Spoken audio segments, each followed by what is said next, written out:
ये अच्छे डिसीजन लेता है। तो इनको हर जगह से तो ईश्वर ने दिया ही है, इनको कमी किस चीज़ की है। तो इनके मन में अगर जनता के प्रति श्रद्धा है तो मेरा शुभकामना है अपने बड़े भाई के साथ कि ये शुभकामना इसलिए दे रहा हूँ कि एक अच्छे इंसान को अगर यहाँ की जनता चुनेगी तो शायद अगर ये अपने, और जो आदमी खुद का विकास नहीं कर सकता, मुझे नहीं लगता कि वो किसी और के लिए विकास करता है। तो राजीव जी महाराजगंज से देख इस के बार चुनाव लड़ने तो मेरी अपने बड़े भाई के लिए शुभकामना है कि इनको भारी से भारी मतों से विजयी बनाए यहाँ की जनता। और प्यार, यहाँ लड़ाई झगड़े की बात तो है नहीं, यहाँ तो मोहब्बत की बात मोहब्बत से पहुँचनी चाहिए हर आदमी के अंदर। और वो गुण इनके अंदर है जो इनका एक बार अगर कोई इनसे मिले तो इनका होके हो रह जाता है। तो कहीं ना कहीं इनके अंदर वो गुण है कि, और जनता सेवा भाव जो होता है, जल कल्याण की जो भाव होती है, वो हमेशा इंसान के अंदर होना चाहिए, चाहे जो भी हो इंसान। और अपने दायित्व को अगर लगता है कि मेरा दायित्व अपने क्षेत्र के लिए बड़ा हो सकता है तो मुझे लगता है कि उस इंसान को दायित्व करना चाहिए। आप खुद भी सुपरस्टार हैं, लोगों के विकास के लिए सोच रहे हैं, मैं लोगों के मनोरंजन के लिए सोच रहा हूँ। पड़ती है जब लोगों को कष्ट होता है तो उस मुझे प्यार देकर इतना बड़ा किया है उनके आशीर्वाद में। तो मैं जो भी करूँगा मुझे लगता है कि मैं अपनी जनता के लिए करूँगा। सुशांत सिंह की मौत हुई उसके बाद सलमान खान पे सहित कई लोगों पे एफआईआर दर्ज हुए हैं, आप भी निर्दोष हो जा चुके हैं, इस पे क्या कहेंगे? देखिए, अभी सीबीआई जांच चल रही है और सीबीआई जांच के बाद मुझे लगता है कि अगर कोई दोषी पाया जाता है तो उसे सजा नहीं, फांसी दे देनी चाहिए। क्योंकि देखिए, वो भी किसी के बेटा थे और हमारे बिहार के लाल थे। बिहार के लाल होने के अलावा एक ऐसे अभिनेता थे और ऐसे ऊर्जवान इंसान थे वो, कि मुझे लगता है कि अपने दम पे उन्होंने अपने मुकाम की, उनकी मेहनत और लोगों का मोहब्बत उनको मिला और वहाँ तक पहुँच गए और हमारे बिहार के नाम को उन्होंने बढ़ा किया। तो मुझे लगता है कि अगर कोई दोषी अगर मिलता है तो उसे सजा। परिवारवाद की जो बात हिंदी फिल्म इंडस्ट्री में है, भोजपुरी में भी उस तरह का कोई ट्रेंड देखने को नहीं मिलता है, तो क्या लक्ष्य मानते हैं भोजपुरी फिल्मों को इस तरह परिवारवाद? नहीं, मेरे कहने का मतलब कि मैं परिवारवाद का विरोधी नहीं हूँ सर।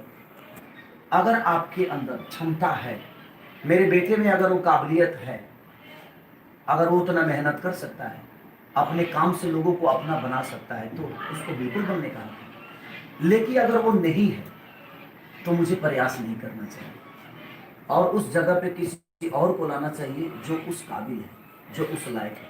मेरे साथ रहने वाले मेरे एक भी भाई नहीं है, सब लोग अपने अपने अपने काम में अपना काम करते हैं। जनता में एक और चर्चा है, इस बार खेसारी लाल यादव राजद का आरजेडी का स्टार प्रचारक बनेंगे।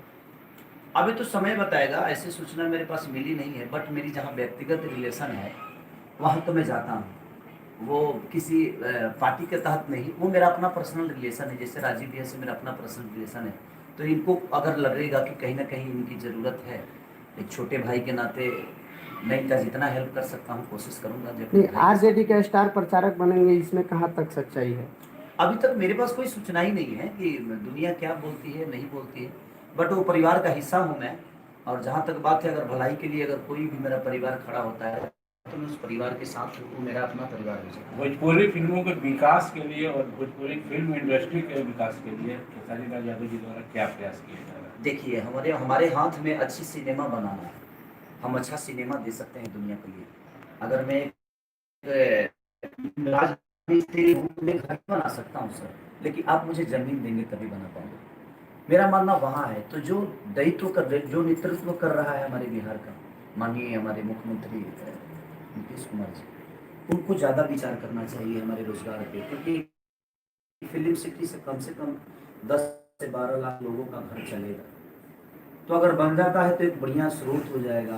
कुछ सोचने का ज़्यादा विशेष है, क्योंकि मैं एक अच्छी सिनेमा ही बना सकता हूँ, मेरे बस में वही है। क्योंकि मैं एक आर्टिस्ट हूँ, मैं राजनेता नहीं। तो कहीं ना कहीं अगर हमारे नेतागण अगर सोचेंगे कि हाँ बिहार में विकास हो, बिहार में फिल्म सिटी आ जाए, तो मुझे लगता है कि वो भलाई के लिए होगा।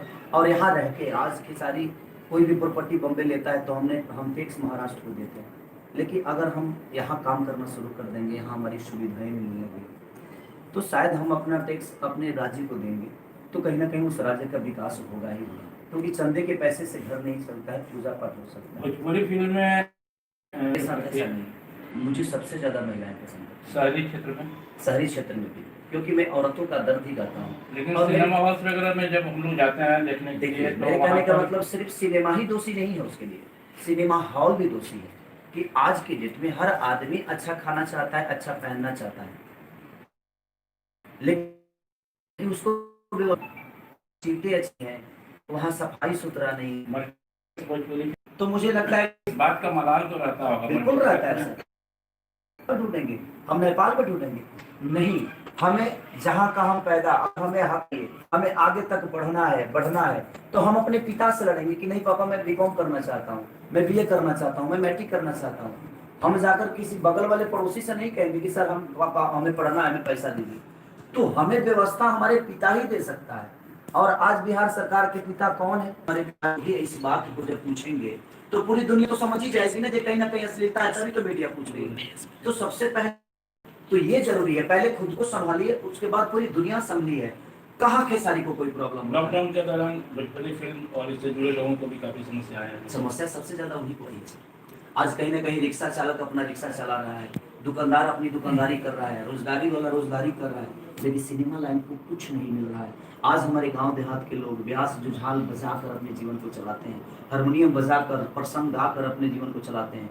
आज वो सबके सब घर पे बैठे हैं, क्योंकि हमारा काम पब्लिकली है। और लॉकडाउन में ये डिस्टेंस दूरी बना के रखने वाली जो चीजें हैं, तो अगर कोई कलाकार आएगा तो शायद ये डिस्टेंस दूरी नहीं बनेगी, लेकिन उस पर सरकार का कोई विचारधारा नहीं आ रहा है अभी।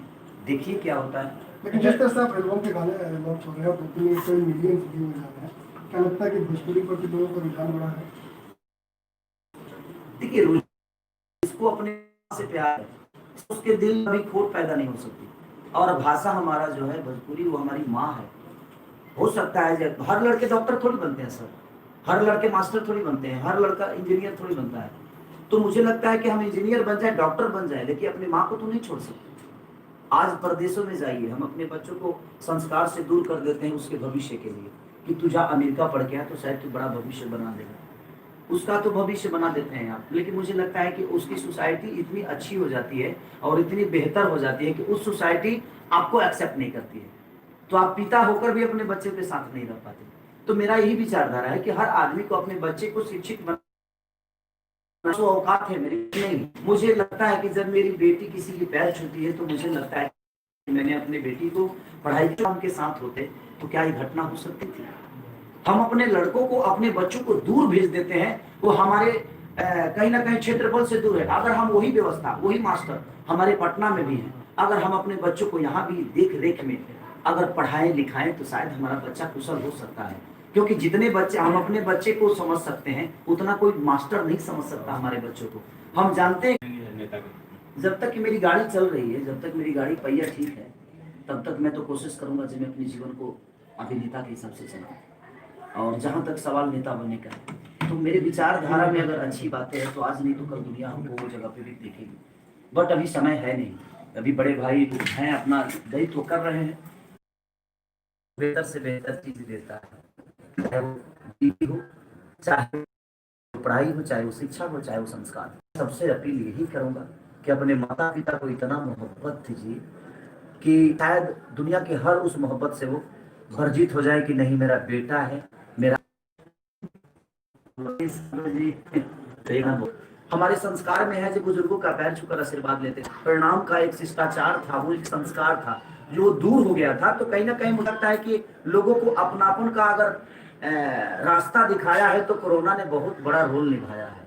अपनों से दूर रह के इंसान को क्या मिलता है और अपनों के पास रह के क्या मिलता है, गांव को छोड़ के हमें क्या मिला और शहर में जाकर हमें क्या मिला, इसका अंदाजा कोरोना ने बताया। क्या अहमियत है अपने कल्चर से जो भटक रहे थे, कहीं ना कहीं कोरोना ने अपने कल्चर से जो भटक रहे थे, कहीं ना कहीं कोरोना ने बहुत बड़ा रोल निभाया और हमें बता दिया इस 3 महीने ने कि हमें अपने गांव को कभी भूलना नहीं चाहिए।